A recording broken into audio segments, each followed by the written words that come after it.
Я всю жизнь делал то, что я считал правильным и нужным. Ողջ կյանքում արել եմ այն, ինչ համարել եմ ճիշտ եւ անհրաժեշտ, ու եթե Բելարուսն ունի իմ կարիքը, կփորձեմ ինչ-որ բան անել իմ երկրի համար, ասում է նախագահի նախկին թեկնածու Վիկտոր Բաբարիկոն։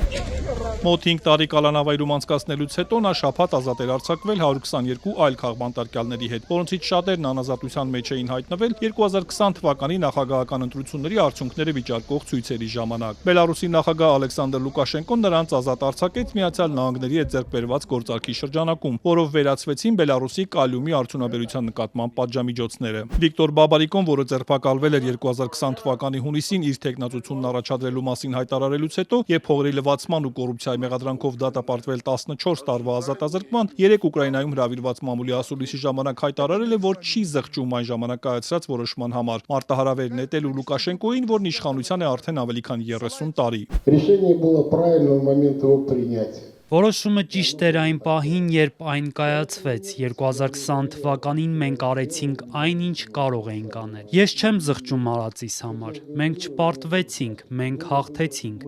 Մենք չստացանք մրցանակը, բայց մենք ավելի ուժեղ դուրս եկանք։ Получили приза,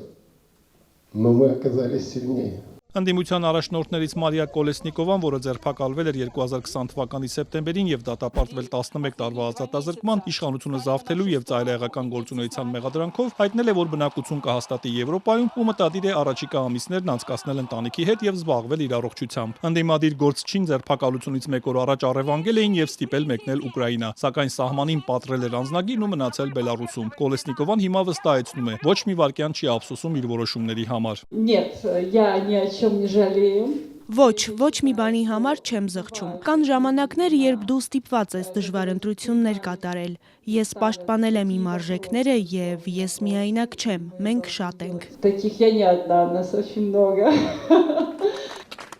Ազատ արձակված քաղբանտարկյալներից 114-ը Բելարուսից տեղափոխվել են Ուկրաինա, նրանցից 5-ը Ուկրաինայի քաղաքացիներ են։ 9 մարդ Բելարուսից մեկնել է Վիլնյուս, այդ թվում իրավապաշտպան Նոբելյան խաղաղության մրցանակակիր Ալես Բելյացկին, որը ձերբակալվել էր 2021 թվականի հուլիսին եւ 2023-ին դատապարտվել 10 տարվա ազատազրկման։ Ցույցերը ֆինանսավորելու եւ իրավապաշտպան գործունեության նպատակով Եվրոպական միությունից մաքսանենք ճանապարհով կանխիկ գումար երկիր մտցնելու մեղադրանքով։ Լիտվա ժամանելուց հետո հայտնի իրավապաշտպանը Reuters-ի հետ զրույցում ասել է, որ հազարավոր մարդիկ դեռ ազատության մեջ են, հետևաբար իրենց պայքարը շարունակվում է ու պետք է հասնեն նրան, որ բոլորն ազատ արձակվեն։